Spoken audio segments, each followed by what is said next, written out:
And we're good. So today we're talking about how do we develop an implementation plan for the revised school counseling model and standards. The content of what we're discussing today is being shared kind of right now, the last couple of weeks and the next couple of weeks at the Fall School Counselor Collaborative. So if you have attended one of those collaboratives or are scheduled to attend, this is part of what you'll hear. It's not the entirety of what you'll hear, so I hope that you'll still come on. We've got a lot of other great things that we'll be sharing. But this also is a good resource for those that are not able to attend the webinar, so you can have access to the same information that we're sharing there. So to get started, we're going to, for today's purposes, our objectives are making sure that you guys understand the general process for developing a plan to implement the model, and then are able to identify and locate the resources that are available to help you in this process. As I tell counselors, when I meet with them right now, this can be very overwhelming. So what I want you all to do right now is just listen. We have got a full year to get this implementation done. What I have found is with many of your colleagues, just taking a minute to just kind of take it all in, to listen to the whole kind of general description, the general idea of what creating an implementation plan looks like, and then we'll go back and break it down. If, as we're going through, those of us who maybe tend to be a little OCD and anxious and want to jump on it, and I'm certainly in that category, if we start trying to answer all the questions from the beginning, you will feel very overwhelmed, and that's not what I want for you today. My hope is that at the end of the hour that you guys will have a better understanding of what to do next. You can see kind of the broader vision for this work, and that you'll have a plan for the next steps. Not all of them, but just the next steps. So that being said, I do want to take a minute to identify some resources for you. Oh, no, I'm just kidding. As a quick reminder, this is the model. This is what is included in the state board policy. This is what we're moving towards in terms of our comprehensive school counseling programs.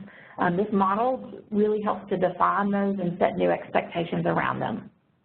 The model is based and made up really around 3 domains of work in student development: academic achievement, social and emotional development, and college and career readiness. Hopefully we're all very familiar with that. The model is made up of 4 components: the foundation, which is the why we do what we do, and we'll break those down and talk about those in the steps that we're getting ready to discuss.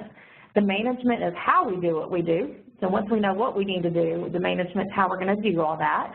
And then the delivery is the actual work that we do with students and on behalf of students. And that's really what we want to spend the most of our time with. And when we can develop these comprehensive models, we are setting ourselves up to be able to try to meet all of our students' needs, to make sure that our program is accessible to all students. And then the final component is accountability. And this is where we're really, the change in our profession in the last 15 years is around being able to articulate what's the impact of what we do in our counseling program. So if I were to ask you, how are your students different as a result of participating in your counseling program? And it could be any level of participation, but how are they different? And hopefully in a better way. We all need to be able to articulate that and be able to speak to that in terms of student outcomes, in terms of measurable data, those kinds of things. And so the accountability component helps us to be able to do that and equips us to be able to tell others why having comprehensive school counseling programs are important. So that, again, is just a quick overview and a reminder of the model. Now we're going to jump into some resources. If you go to the school counseling website on the department web page, you will see, and I'm not going to try to switch all the screens out because that gives me lots of opportunities to mess things up, but you will find on the front of the front page screen, there's a tab that says Revise School Counseling Model and Standards Policy. When you click that, it will open up and you will get lots of information. There's some language there around the new policy and a link to that. There's a frequently asked questions document that we've prepared. That's available. And then if you continue scrolling down, you're going to see several links to resources that are available to you. We have the implementation guide, the actual planning document. I mentioned before we got started that if you can go and get those, that could be helpful for our hour today. All the templates that we're using and referring to, all of that is right there for you. Continue to scroll down and you'll see an archived webinar. We're working to get the implementing at the district level webinar loaded, and it'll be archived there for your use. And this one will be as well. So this is kind of your go-to place. I would bookmark this page for you just so it'll make it a little bit easier for you to get back to it because there's a lot of helpful information there. One thing I do want to speak to for just a minute is the implementation guide. This guide book that we put together is really designed not just for school counselors, but for all of our stakeholders. So think about your administrators, your school leaders, your district leaders, and there's even value in for your teachers. Now, I don't suggest that you hand this out to everyone and say, enjoy this, fun reading, but there is language in there as we talk about what comprehensive school counseling programs look like, what they can do, and their importance. And that's all collected in the first half of the guide. The second half of the guide is the step-by-step instructions, information, suggestions for how do we actually implement this policy. How do we take the 9 pages of policy and turn them into our everyday action in our buildings that are supporting our students. And so it's set up, I like to liken it to, years ago we used to have the, how-to books for dummies and idiot's guide for things. And while you all certainly are not dummies or idiots by any stretch, we tried to make it really basic and easy for you all, just so that it's easier to implement. So within each step, you will find resources, find explanations for what all is included in that step, and then at the conclusion of each step, we'll give you suggestions for what to do next. What action should I take in order to complete this step? And we've broken that into 3 categories. So we've got suggestions for the school counselor who's doing this at their school level, which is of most of us. Most of us will be creating these plans for our schools. So we've got, this is where you take this information and run. The second category is looking at district implementation. So for those folks, particularly on the line today, who are helping to implement this as a district, to have that kind of continuity through your district, there are special considerations and things to think about from the district level. And so we've given those suggestions. And then finally, kind of as a result of feedback from you all, we know that we do have, a good number of our counselors that are serving in multiple schools. And you all have reached out and said, Leigh, how does this work if we're in more than one building? So we've given you some strategies and some ideas for what that could look like if you're in multiple buildings. So you'll find that information at the conclusion of every step within the guide. So again, I'm going to refer back to it a lot. I think it's a really helpful document. The other piece that I want to mention is that our implementation exemplars, so our model consortium folks, our early adopter folks, they are doing this, they started this work this past June. So they are ahead of you all because they're implementing this year. So we are taking their experience, their lessons learned, their feedback, and we're improving the process as we go. And so there may be times that we update what's in the guide or we update documents. We will share that information with you so that you'll know, hey, I want to go back and make sure I've got the latest version of everything. We'll continue to have webinars like this where we'll, take a couple steps, we'll break them down, and we'll have our initial suggestions, and then we'll have kind of real life from the ground feedback from your colleagues who say, I did this way and it was helpful, or I did this way and it wasn't so helpful. So your implementation exemplars are really not only making sure this happens where they are, but their work is going to help to be a benefit to you as we move forward with implementation. So those are the resources that we have currently for you in doing this work. So now we're going to look at the steps. And again, I'm going to remind you, just kind of listen, take it all in. You're going to have access to all of the presentation, the webinar, all of this good stuff you're going to get. So just kind of listen and figure out, you know, let it start to kind of to make sense in your head as we move forward. There are 17 steps, which sounds like a lot. Some of the steps you'll only do once, and then some of the steps are things that you'll do every year once your program is implemented. So the first thing I want to highlight is step one. It's building your implementation team. It's really important that you know that you're not doing this work alone. And so we want you all to find a group of folks that you are working alongside who can support you in this work, who can provide you with different stakeholder perspectives and feedback. So as you're thinking about implementing and making this change from where you are to the new model, that you've got some folks who can help guide that work and support you. Think about who in your building is your champion. Who have you already helped, and who has a strong understanding of what the value of a strong counseling program looks like. Those are the folks that I want you to think about. It's great if you can get an administrator on the team. Obviously, our administrators are ultimately responsible for everything in the school, and so we want them partnering with us on this work, and so, you know, if we can have an administrator, an assistant administrator help be a part of this specific work around building your implementation plan and getting ready for full implementation for August of 2018, that can be really helpful. Something else to think about is who has social capital in your building. And what I mean by social capital is who has influence, who can maybe bring those folks who aren't quite believers yet, or who, you know, there might be some barriers around getting those folks engaged. Who's someone that can maybe overcome those barriers or reach through and help you break down those barriers? Those folks can be really helpful too. Now, these people that you bring together on your team, they're not necessarily doing all this work for you. Ultimately, most of this work is going to be driven by the school counselor, but certainly there are lots and lots of opportunities to get their feedback, to have them weigh in, to give you their thoughts, so that you are making sure that your program is representative of the school community and that meets the school community's needs. And you'll just bring this team together for this implementation process.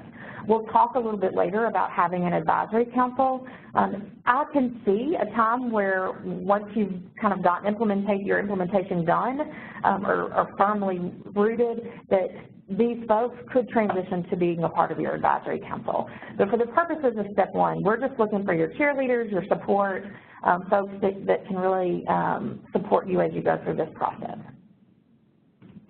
All right, step number two, the program audit.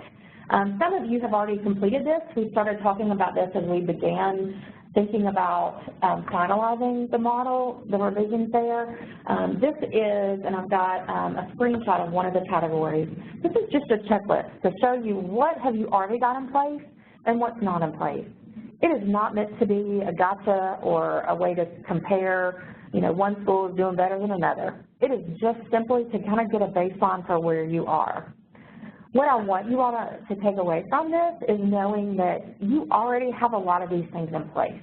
So we don't want you to start over. That would be silly. It may just be taking those things that are already in place, reviewing them, maybe tweaking them just a touch, and then you're done and you move on. So again, think of that whole work smarter, not harder. The audit gives you a way and a structure to start doing that. What we have learned from our implementation exemplars is that doing the audit completely at first can be overwhelming. The audit is broken down into the 4 component areas. So we are working to maybe revise this document so that you can do it one component at a time. If that feels a little bit more manageable for you or as a district, that's fine. That absolutely is fine. And so look for an update to that that we'll include in our newsletter so that you can, if you want to take advantage of kind of a broken down version of the audit. It'll be there for you. This is not anything you're turning in. This is not, you know, I'm not taking up any of these things. This is strictly for your benefit and the planning purposes. Once you do your audit, once you conduct your audit, then you're ready to start making your plan. And if you were able to pull down your implementation planning document, you'll see that it's again, it's another planning tool. You don't have to use it, but it is there to help you think through making sure that you've completed each of these steps.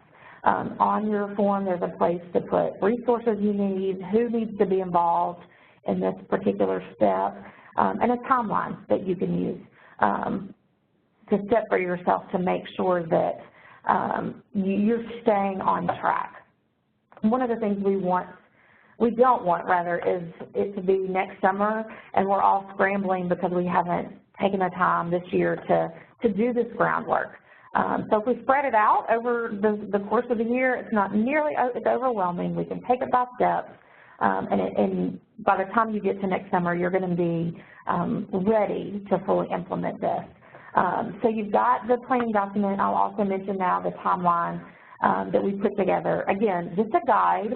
The dates that we set to have steps completed are there just as a guide. They are not going to be checked on. I'm not going to email everybody and ask you to send me your work. It's just we took all this process and broke it down in what seems like a reasonable time frame and presented it to you in the timeline. So use that as it's helpful. If you need to adjust those dates, adjust the dates, make it work for you. So those, again, are a couple more resources. I've gotten a question, where can these be found? These are also on the school counseling website. When you click on Revised School Counselor Model, these are part of the resources that are there and the templates that are there.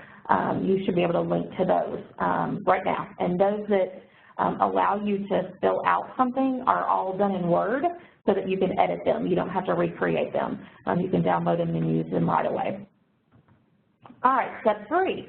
This is developing our school counseling philosophy.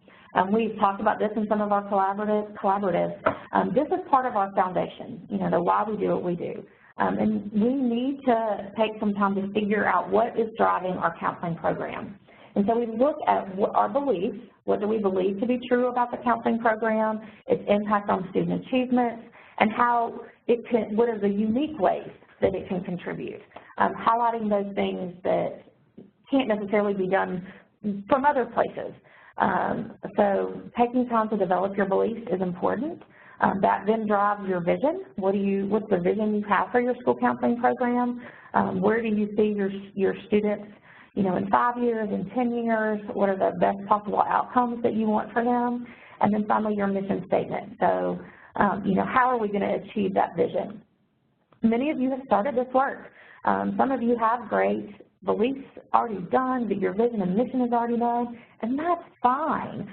What I would suggest is take a look at them in light of the new expectations, the revised model and standards, make sure everything is aligned, make sure that those pieces are supporting your school vision and mission plans, your district vision and mission plans, and then once you're good, you're good. You don't have to recreate these every year.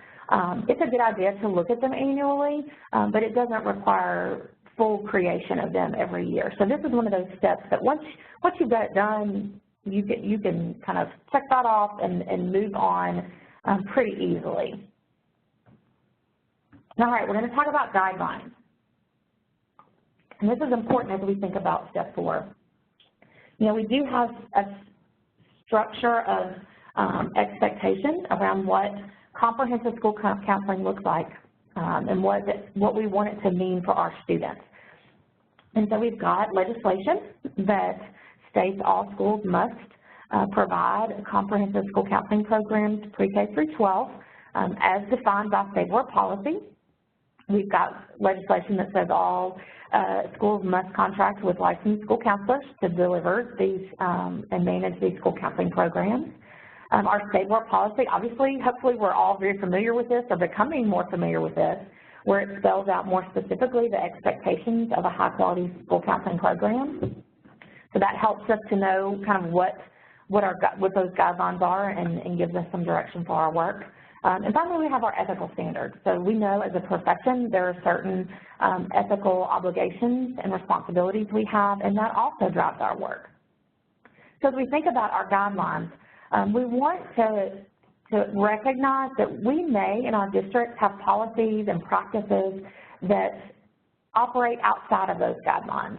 And really that's what I'm finding as I talk with you all across the state is it's just that those kinds of things were done years ago and haven't been updated or are out of practice, you know. And so for implementation, what we want you to do is to develop a plan to review and update your policies and procedures. So let me dig into this a little bit more to make sure it's clear. You do not have to review all policies and procedures by August of 2018. Having that completed is not required for full implementation. What we want you to do is recognize that that's a part of creating a space for you to do this work, and so we want you to have a plan to do that revision, to take a look at those policies and practices, to bring together the folks that need to be involved in that, whether it's a school leadership team or it's your district policy advisor, someone who can help identify what is the process for making revisions when necessary, and folks that can help take a look and make sure, are there any unintended barriers that these policies have created that we need to look at. So examples of what we're talking about could be in terms of policy. There's a couple districts that you guys have sent me documents and policies where they still use the G word. They still call us guidance counselors, and we know that is not a word that makes us feel very good, that actually the law changed in 1999, calling us school counselors. And so even just little things like that help create those new expectations. So it may be just going through and seeing where does it say guidance counselor, and let's update that language. So that's an example. You may have at the school level practices where you are not able to access students while they're in classroom receiving instruction. And certainly we know that instruction is really important and that's a cornerstone to their success. But when that happens, what that means is that all students don't have access to the school counseling program, because you can't possibly deliver a program that meets everyone's needs if you only have access to students during lunch, before and after school, between classes. So working with the school leadership to see, what's the right way to think about making sure students can access the counseling program while still preserving as much instruction time as we can from them and respecting and honoring that time. So that's an example of a practice that you may want to look at. So again, you don't have to have all of these revised by August.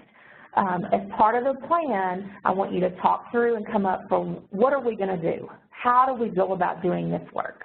Are we going to put a group together at the district level? Are we going to talk to our policy advisor to see what the process is?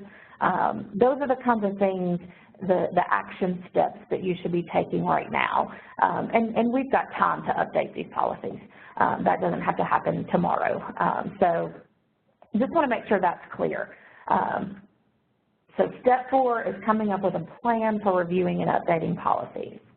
I'm not seeing any questions come through, so hopefully that means you guys were right on with me on the same page on this. All right, program expectations. These are those things that as counselors that we don't necessarily have control over, but that we need for our school leaders to their role in helping us make sure our students have access to strong, comprehensive counseling programs. We've spent lots of time talking about these. We're not going to dig into the specifics, but again, thinking about budgets, facilities, the materials we have, supplies, equipment, technology, staffing, and ratios, use of time and appropriate school counseling activities. So what your role is, what your action step as a school counselor in developing your plan is to review the roles and responsibilities you have. Look at those expectations. Are they being met? Are there areas that they're not? identify those. And then from there, then you start to have those conversations with your school leaders. This is not a call to walk into the office and say, we got to change all this right now, because that's not the best way to go about this. We want to find out where you are in terms of those expectations, and then let's bring in our administrators. Let's bring in school leadership, our district leadership, to say, okay, what do we need to do to make some shifts? I'll give you an example. I was in a district in East Tennessee back at the end of July, I think, and one of the counselors was talking about that her principal had asked or given her the space to work with students. It was a corner that was in the teacher's workroom. And so some of you may be gasping, as some in the room did, like, oh gosh, that doesn't protect students' confidentiality. There's a lot of challenges with that. And so we talked through kind of some things that she could do and ways to resolve the situation. And just a few days later, she emailed me and said, guess what? I went and I had a conversation with my principal. I made them aware of my concerns of the ethical guidelines around confidentiality. And not only did she find me a place where I could meet with students that protects their confidentiality, but she is really on board with implementing the new model, and we're already making a plan to do this. So just, again, an example to show this is the kind of approach we want to take. Your principals may not realize that these are the expectations, and so making them aware and then working with them to come up with a solution that meets everyone's needs is really important. So again, for this step, not asking you to make sure all these expectations are in place, but on your end, doing your part, identifying what's not in place, looking for possible solutions, making sure that with budgeting that you're aligning your requests to student needs and data. That's how you start this work in terms of making sure program expectations are met. I will answer this question. It's not been asked, but it's been asked at every collaborative. Are principals getting this information? And the answer to that is yes. I'm meeting with principals across the state and their study councils, and we're talking through these very same things, and we're discussing strategies for meeting program expectations. So we are working with them. We're not leaving this wholly to you to figure out. We want to give them all of the same information that you have so that you guys are equipped to really work together to create the space to do this important work. All right, step 6, conducting a needs assessment. Many of you all are doing this already, which is great, because conducting a needs assessment is something you'll do every year. This is an opportunity for you to get feedback from your stakeholders on what their needs are, where they are, how can they benefit from a comprehensive school counseling program. We've got some sample documents and sample templates that we're going to make available. Your implementation exemplars are collecting those and putting those together right now so that we can take a look at them and then move forward and share those that we feel like are really strong instruments for your needs assessments, so that you all don't have to recreate the wheel, that you can take a look at those, tweak them to meet your needs, and then go ahead and utilize that. So look for information coming in the next couple weeks around this. But as you're thinking more broadly about your comprehensive school counseling program, being sure that you take the time to get this data is really important. We'll talk about the other data that you use, but this needs assessment is specific to the impact of the school counseling program. So thinking about what we can offer and the support that we can give, and then aligning that to our stakeholders' needs will make our program that much more effective.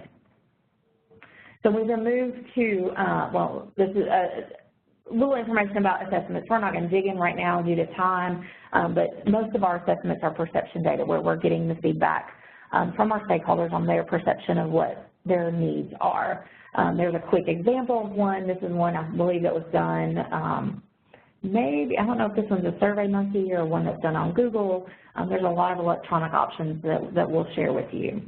So step 7, I mentioned the other school and student data, is sitting down and getting a picture for where you are in your building for this year. So this is something you do every year, where you look at your results of your needs assessment, you look at your school data, your student data, look at achievement, look at discipline, attendance, behavior, all of those kinds of things, and get a picture of where are the gaps.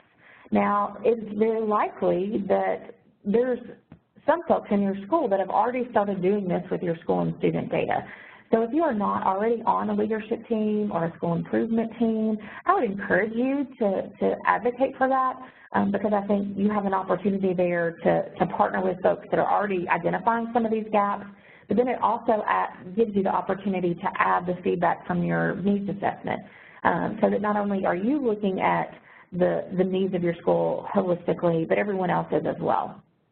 So once you've reviewed the data, identifying the gaps, whether it's in content, whether it's in particular subgroups, grade levels, but where are the gaps that need to be addressed, that are creating barriers to student success. And once you've identified those gaps, then brainstorm, how can the school counseling program impact that? Where can we have the biggest impact? We know that there's not one piece of data that we control, and so we're talking about how do we contribute, whether it's achievement data, attendance data, discipline data, school culture data. You know, there's a wide array of data pieces that we can look at. And so think through what are the ways that my school counseling program can make a difference for the students that are experiencing this gap. And then once you've done that, prioritize those gaps and needs, which are most closely aligned to your school improvement plan, to district goals, which, you know, getting feedback from your implementation team, from your administrator on, you know, what are the areas we want to focus on, because likely you'll find several areas that you could impact with the school counseling program. But in order to move to the next step, we want you to identify one particular area that you can have an impact on this year with this group of students. And once you do that, you're ready for step 8, which is writing your program goals.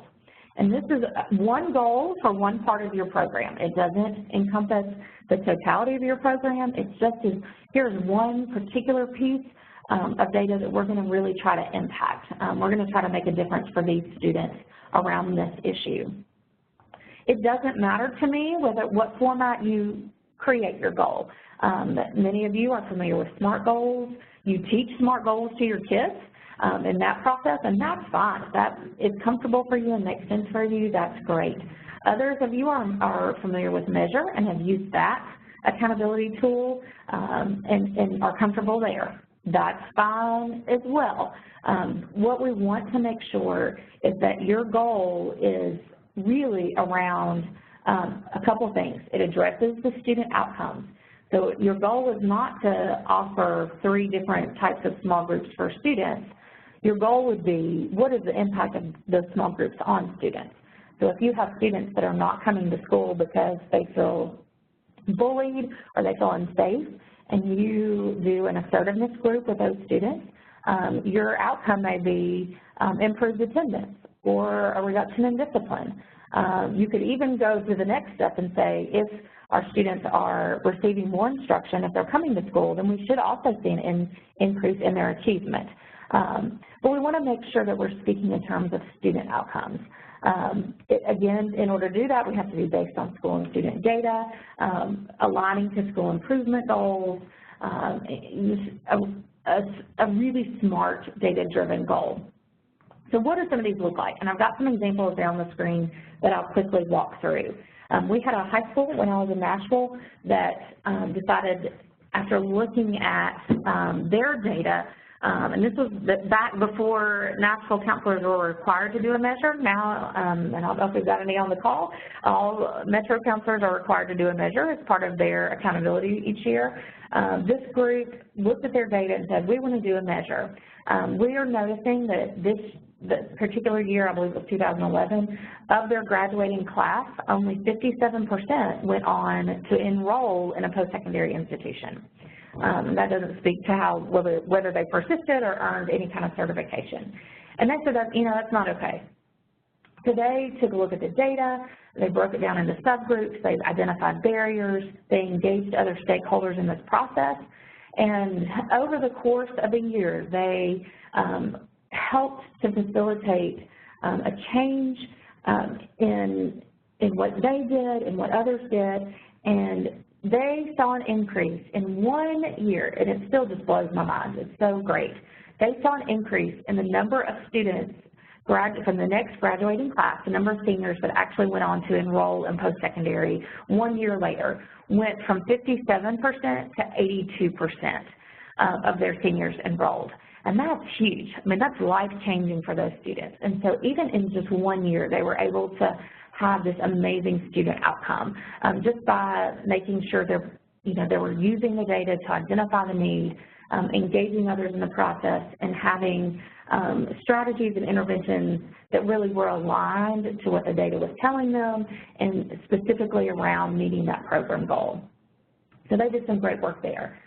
Just this spring, I had an elementary counselor that is, she is working in Rutherford County in a high poverty school, lots of ELL kids with parents that don't speak English, lots of challenges, mobility.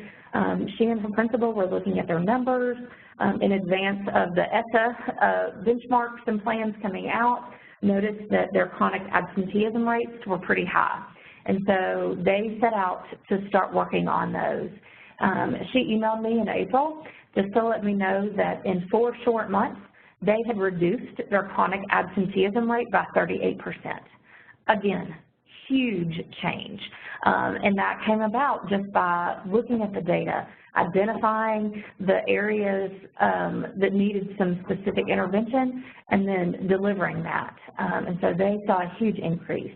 And since we know that being out of school chronically is a measurement on the ESSA plan, this certainly is something that is going to catch attention from our principals and our district leaders. So that's another great example. And we did I had another counselor that was looking at his caseload in a high school, noticed that the African-American males on his caseload were really underrepresenting and not taking advantage of the opportunities for early post-secondary opportunities, which we know will benefit students as they think about post-secondary. So while I don't have his outcome numbers, his goal was increasing the number of those African-American males who take advantage of the EPSOs. Again, looking at the data, letting it tell you where there's barriers, where there's areas to work on, and then crafting interventions and strategies that really impact that. So those are some examples of program goals. Breath, we're going to keep moving because we've still got several steps to go through. Hope everybody's okay, not overwhelmed, not freaking out. Remember, we're just listening right now. All right, so step 7 is completing the school counselor competencies assessment. This is an ASCA document that they developed. It's set up in the components, and it identifies the attitudes, the skills, the beliefs, the things that we need as school counselors to deliver comprehensive school counseling programs that are effective and that bring about positive student outcomes. So this is something that you should do annually for your own professional growth, but also to help identify the data around where you have capacity and where maybe you need to improve so that you can align that to your student needs. So what that looks like, let's say you've looked at the data, you've looked at your needs assessment, you've done the competency so you know where you feel really strong, but you also see areas where you could grow some, and we all have areas of growth, so there's nothing wrong with that. But let's say that you are maybe an elementary counselor, or you've worked previously an elementary counselor and now you've moved to the high school, and that your data is showing that you have a lot of students who are experiencing anxiety and stress and have started cutting. And while you know a little bit about that, that's not necessarily a place where you feel quite equipped yet to be able to really effectively help these students. So you can then look at, taking your school counselor competency assessment, comparing that to your needs assessment, so you've got that data. That gives you an opportunity to then look for opportunities to build your capacity, whether it's attending a training, shadowing another counselor, getting time off for that, reading professional literature. You've now kind of created this very streamlined, aligned approach to meeting your students' needs. so that when you go to your administrator and you say, here's a need that we have, here's where, I need to improve my capacity here. Here's a place for me to do that. Can I have permission to go meet with this counselor? Can I have permission to go to this professional development? Can I have permission to order this, professional literature? And when we do, when I'm able to better meet this need, here's what I think the impact will be on our students, that we're going to see students report a reduction in feeling stressed, that students may report a reduction, an increase in using appropriate coping skills to manage their stress. If if they aren't coming to school, if they're tardy, you could even look there for potential student outcomes. But you've connected the data, all those points together to show the need for that particular support and to the student outcomes. It's not about you, but it's about how your students will be better off from it. So the competencies assessments are really helpful in that manner. I'm also sharing with your principals that they're great tools for your professional evaluation, for hiring practices, so we're making them aware that this resource is available to them as well. All right, step 10 is the program management agreement. Many of you may have seen this before in ASCA, and thinking about the RAMP application. This is known as the annual agreement. And this is a planning document for you and your administrator, where you outline the expectations of your counseling program, where you kind of come to agreement on some of the steps that we've even talked about already, whether it's budgeting, your program goals, looking at your roles and responsibilities, your caseload, how, who in the building can provide some support, what your advisory council should look like, when you're going to have your evaluations. So it's a document that really helps just lay out of the plan for the year. And so this is an important piece to your planning process to make sure that everybody's on the same page. This is something you will do annually. We're going to have a webinar in February where we break this down and we spend time talking about each of these pieces of the program management agreement in more detail, primarily for administrators and school leaders. Certainly counselors we encourage you to participate as well, but to help them have a stronger understanding of what it means to complete the program management agreement. So you'll get more information about that, but that's your step 10. As you look at step 11, again, something that you will do annually, and these things we do annually. The first couple of times we do them, they may be a little more challenging, but the more we do them, the easier it will get for you. So, again, we're investing in your program this year, but also your program in the future. We have 3 different types of action plans that we want to complete. There's a curriculum action plan, a small group action plan, and a closing the gap action plan. And these are simply planning documents. How do you plan to utilize those delivery methods to, whether it's teach information on standards, whether it's to provide intervention services, prevention services, those are the types of things that you'll include on your action plan. We're going to spend more time on this as well. This, again, requires us to use that data. So for those of us that feel good about using data, completing the action plan, you can go to the website, download the template, and it's not difficult. It's pretty self-explanatory if you're comfortable using the data. For those of us that need a little more practice and have more questions about it, which is absolutely appropriate and normal as we make this transition in our field, we're going to provide more opportunities, whether it's in your collaboratives and your, having regional meetings, webinars, through coaching. We'll continue to provide some support on that. But I did want to mention them and acknowledge that is part of the implementation plan, is that you complete those action plans every year. And we'll talk in just a minute about there's a sister document to this that we look at after you've completed your action plans that helps us to measure the impact of our programs. Step 12 is creating a counseling calendar. Can you tell I've done this a little bit? You all already have created wonderful counselors in yourself. What we want you to do, again, is create a calendar that highlights the programs and services and strategies and interventions that will be included in your program. It's just an organizational tool. We all have calendars that we use every day to make sure that we, stay on track, get the stuff we need to get done when it needs to be done. So this is not rocket science. Many of you probably already have some kind of calendar. What I would challenge you to think about is how are you sharing that with your stakeholders. Again, you wouldn't share confidential information with stakeholders, but how are you letting them know the topics that you're covering when you're talking about specific standards, when other events are. We're talking about past the college events at our collaborative. When are those activities, both in your school and at, your middle schools and high schools, making sure that your school community has access and knows just the full depth of all that's included in your counseling program. Speaking of standards, the next step is looking at writing the lesson plan so that we're making sure that we're meeting our standards. So very quickly, I want to just mention the intent with our standards is that each student has the opportunity to master each of the standards at least once when they are in the grade band that is designated for them. So when you look at the standards, you see the little check marks that show for each grade band that standard applies. So what this means is you don't have to meet all 63 standards every year. You have, in most cases, at least 3 years. In high school, you've got 4. That we want to have our students have at least one opportunity to master those standards.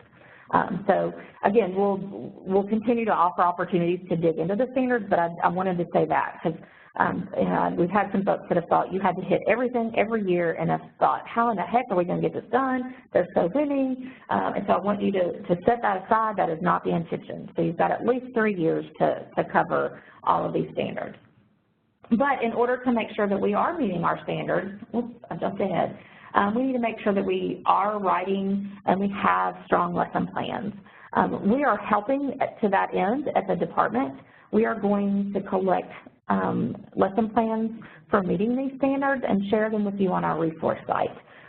So you won't necessarily have to write lesson plans for every single activity that you're doing. You'll be able to log into the website and search and find great work that your colleagues are doing across the state. Download it, use it, tweak it to make it work better for your group, and you're done. Now, again, with the implementation, you don't have to have every single lesson plan done by August of 2018, but we do want to make sure that you've got some solid plans in place and that you are aware of how to write a lesson plan, what to include, how to make sure we're aligning to the standard. And to do that, we have a template that we will send out. It'll be a regular link on our newsletter that we want you all to use to share your lesson plans with us. And that will show you, these are the pieces that I need to include in my lesson plan to make sure that I am fully prepared and that, I'm setting my students up for success with this particular lesson. So watch for announcements around that. And again, as you're doing great work now, start capturing how'd you do it? And think about what would you need to know if you were someone else that was going to try to replicate this. What materials, times, curriculum if you use that, standards, all that, those are the kinds of pieces we want you to collect and share with us moving forward. Step 14, can you tell I'm trying to get us done by 12, so I'm talking much faster, so I apologize for that. Step 14 is training on the counseling program. Again, we are in this state of transition, and for as many questions as you all have around new expectations, all of our other stakeholders have that and then some, or they don't even know enough to have questions. So we want to make sure that everybody is on the same page around the expectations for the comprehensive school counseling program. So what we're asking is that you create a plan for making sure your stakeholders understand what this new model is. What does that mean in terms of services and programs and how you're meeting standards? Think about training and providing information to faculty, to students, to parents. If you've got organizations in your community that you want to reach out to and make sure that they are on the same page with you, I think that would be fantastic. We are going to provide you with some templates for these kinds of presentations. Your implementation exemplars will be doing this and then sharing their templates so that if you want to, you can come to the website, download something, one of those presentations, put your individual school information in it, and you are done. So you don't have to recreate the wheel. Some of you are super creative, and this is right up your alley. You want to create something new. That is fine, too, absolutely. Just be sure you're including all of the information that's included in the sample presentations, just to ensure that we do have consistent messaging going out across the state. In terms of your plan then, thinking through making arrangements with your administrator to speak to faculty and staff, thinking about when you'll talk with students and when you'll talk with parents, whether it's at an open house, you know, what that looks like. So those are kind of the next action steps around preparing for your training. Step 15 is assembling your advisory council. We know that an advisory council is a huge support to a strong counseling program. They can advocate for you and can provide some really important feedback representing all the stakeholders in your school community. So what we want for you all to start thinking through is who are the folks that need to be on that advisory council, and then who can be good advocates for you, and again, thinking about your stakeholders, teachers, an administrator, parents, students, community folks. If you've got strong partnerships with higher ed, school counseling programs, maybe you pull in one of the professors, somebody from there, you know, community organizations. You know, there could be a lot of folks that you would want to bring in to get their feedback to make sure, again, that you're meeting the needs of your school community. There are more details for what this looks like in the implementation guide, so I'll refer you back to that. As you're thinking about what this looks like in terms of completing your plan, figuring out who's going to be on it and when you're going to meet. Typically advisory councils meet twice a year, so thinking through maybe a meeting in the spring to talk about what you're moving towards for fall implementation, and then setting up a meeting for the fall as well to come back and kind of reevaluate and see where you are, what changes need to be made, revisions, those kinds of celebrating successes, because there will be those too. All right, step 16 is conducting a program evaluation. We all should be measuring in some shape, form, or fashion to see if we are meeting our intended goals for the interventions and strategies and programs we deliver in our program. And you should do this every year. Now, you may choose to do it all in one time, or you may evaluate along the way. Either way is fine, as long as you are holding on and documenting those results so that you can use them for planning for the following year. As you look at those pieces of your program, what revisions need to be made, you know, what worked really well, you know, do we need to make some tweaks, what kinds of things have almost become institutionalized so that it doesn't require quite as much work. It just is how we do things now. So that data is super important. One of the questions we get a lot is, one, do you have an evaluation we can use? And two, what are different ways that we can assess our students and their meeting of the goals that we have for them? So to answer the first question is we will have sample evaluation documents, just like the assessments. We'll have those available for you. The other piece that we are trying to build our capacity around is assessing as we go. If you've been in a session with me, my go-to kind of right there formative assessment is the thumbs up, thumbs to the side, thumbs down. And usually I prescribe, you know, if you got it, if we're headed towards the goal, your thumbs up. If you're still working on it, your thumbs down. And if you wish you hadn't showed up, you give me a thumbs down. And that tells me that we are not on track there. And even that very simple, very easy to do assessment is a form of evaluation. And so I would encourage you to look for opportunities to build your capacity around these things, exit tickets. Talking with intervention coaches in your building, they're a great resource for things like this. There are a whole lot of us counselors that did not come from a teaching background, and so we don't have that instructional knowledge that was part of our training programs. So this is a great place for us to partner with those folks who are instructional specialists and getting some ideas on how we can do more assessments that are not burdensome and heavy so that we can get that important feedback and data around what we're doing. Finally, step 17 is to review and share your program results. So I mentioned with the action plan that there were sister documents that we would talk about. Each of the action plan has a coordinating program results report where you, again, it's a really easy kind of table to fill in where you look to see, you know, here's what we did, here is the perception of our stakeholders, what they gained from this activity, strategy, intervention, and then here was our goal, did we meet it or did we not? So again, it's that full circle, coming back around, were we able to do what we had hoped to accomplish? And that data is really important to show the value of our work, to help folks to advocate for us to be able to do more and more of this kind of work.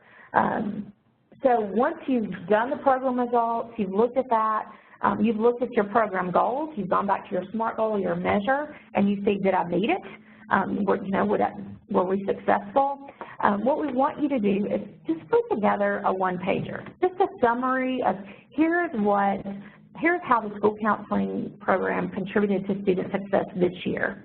And it doesn't have to be real detailed, but we want you to do this for a couple of reasons. One, it's important that you know this, that you know what you've accomplished.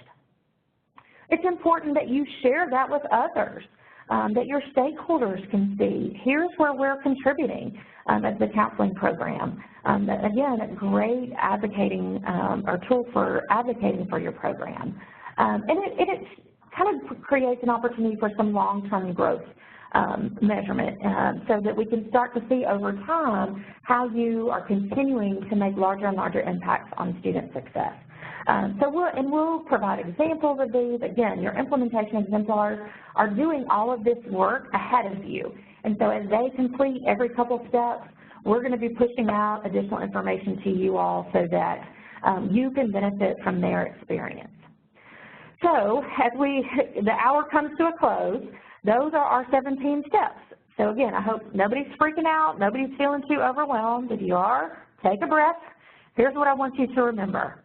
We have this whole year to do this work. We have a long time.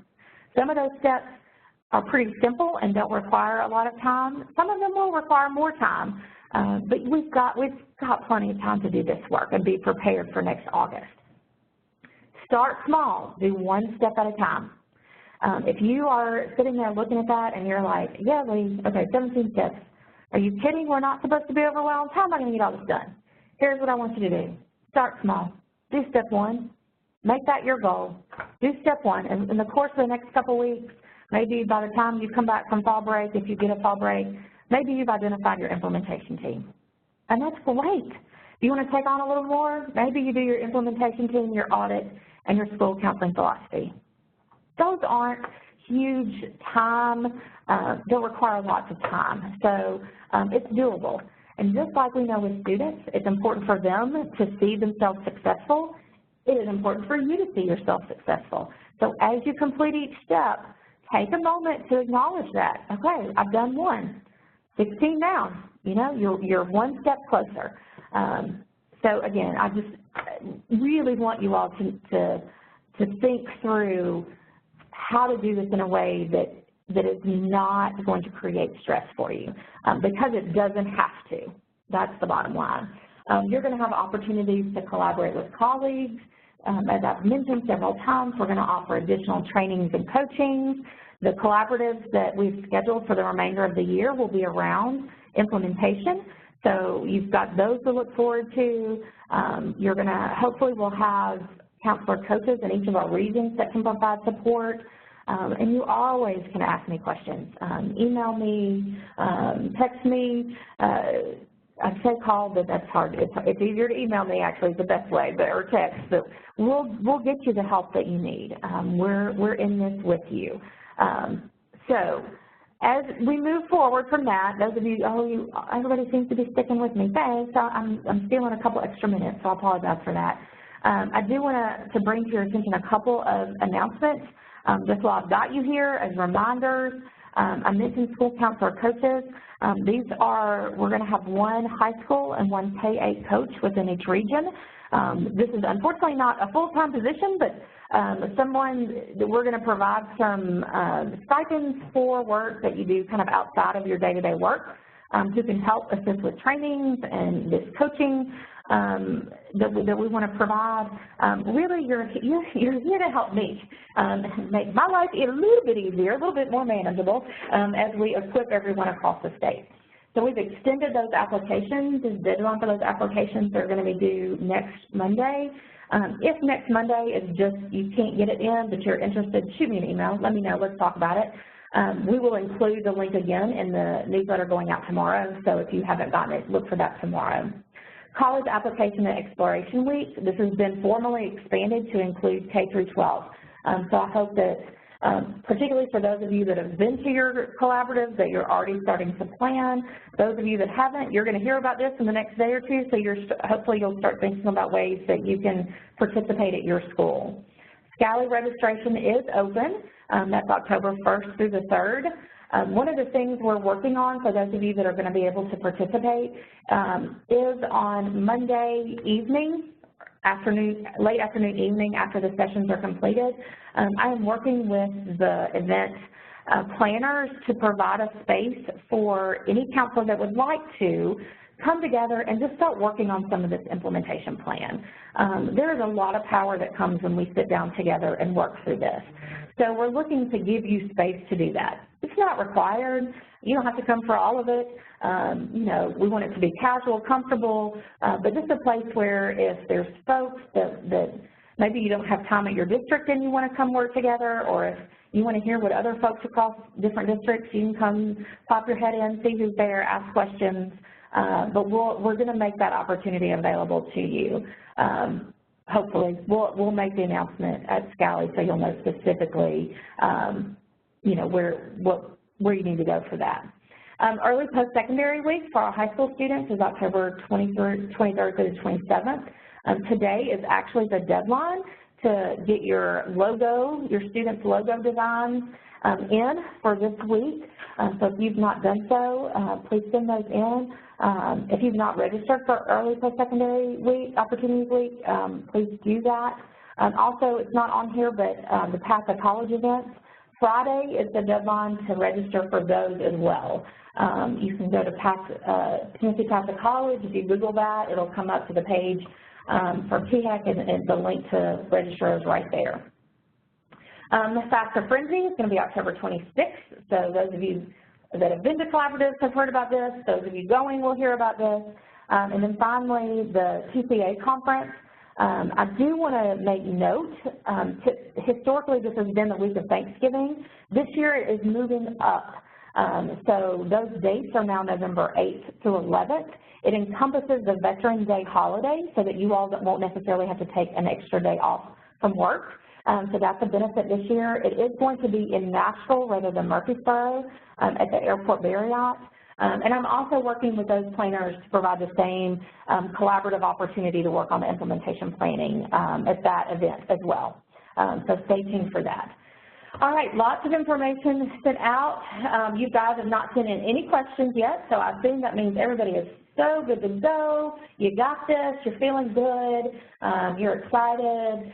All is well in the world around implementing the revised school counseling model and standards. If somebody's got a question they want to send in real fast, please feel free to do that. If not, you've got my email there on the screen. I encourage you to reach out, shoot me an email, and we will do our best to get you that information. Just so you know, we are recording. As I mentioned earlier, it will take a little bit of time, and it takes a couple weeks to get everything processed for us to be able to add the link to the website. But we will add it. If you would like a copy of the actual presentation before that time, if you'll shoot me an email, and I'm happy to send that to you as well. Thank you guys for what you're doing. Thank you for taking an hour and 5 minutes out of your day to build your capacity around this work, and I look forward to celebrating all of the great accomplishments that you find as we continue to walk down this path to make sure our students have what they need in order to be successful. Thanks, and have a great day.